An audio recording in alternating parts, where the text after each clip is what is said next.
Hi guys, Ryan here at Rode, and today we are talking about audio post-processing.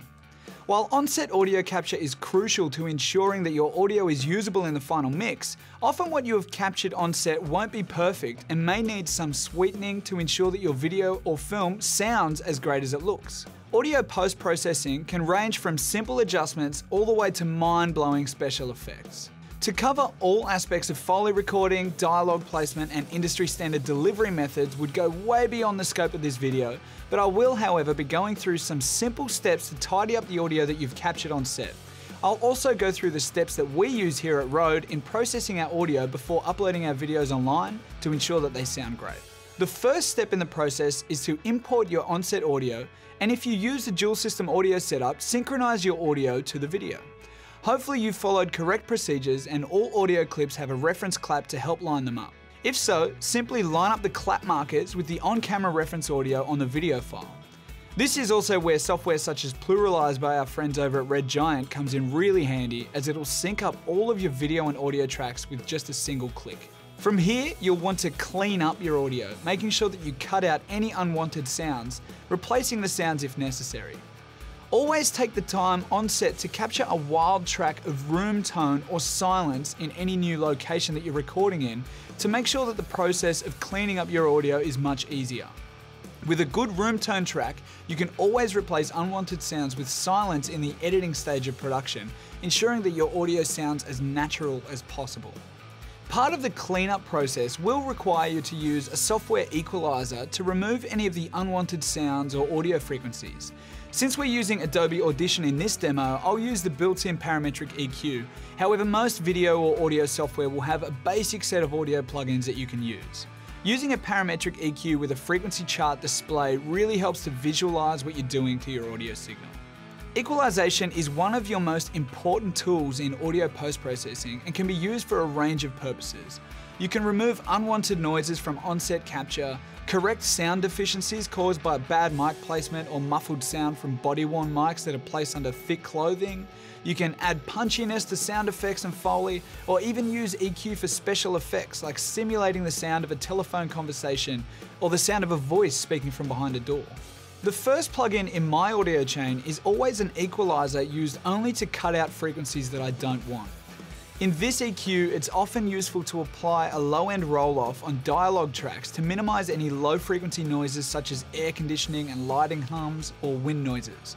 This is where you'll also want to listen for any unwanted sounds or noises that can be notched out using a narrow Q setting while having a minimal effect on the rest of your audio. Now that you've removed unwanted sounds, it's time to level balance your audio. Often the best way to do this is to simply listen to the audio and adjust the volume of each track using the built-in volume automation channel of each clip.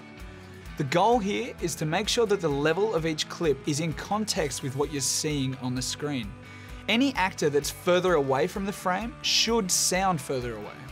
From here, I often apply a gentle compression to my audio. Compression is used to even out the volume of your audio, reducing the level difference between the very quiet and the very loud sounds, and making dialogue much easier to follow. You should always try to balance most of your levels manually using volume automation. However, compression, when used well, can save you a bunch of time in the long run and make your audio much more consistent when used very gently to reduce any of the unwanted peaks. I usually use a fast attack setting with a ratio of about 3:1, applying only a few decibels of reduction to the louder audio peaks.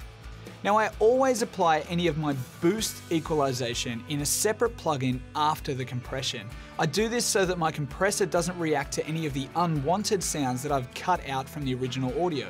For instance, if there was a loud, low frequency noise on set, I want to make sure that I have equalized out that sound before the audio passes through the compressor. Likewise, I don't want my compressor to work against any of the boost equalization that I'm about to do to make the audio sound a bit nicer. I'll often boost a little of the high frequencies around the 5 to 8 kHz mark with a gentle curve if I want to add a little bit of speech intelligibility or to correct the sound of a muffled body-worn mic that was placed under heavy clothing. To add some air to your audio, it's often useful to apply a gentle boost around the 15 kHz mark.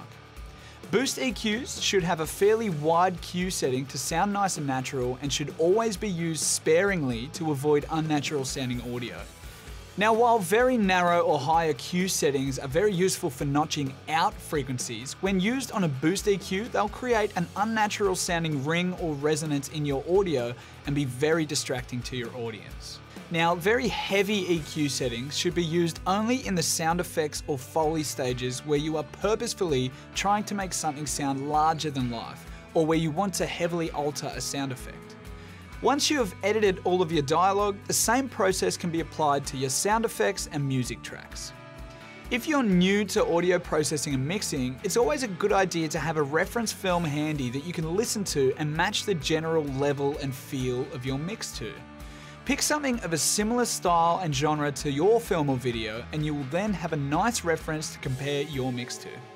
If you have any questions, feel free to hit us up on Twitter @RödeMics or visit rode.com for plenty of audio tutorials and tips.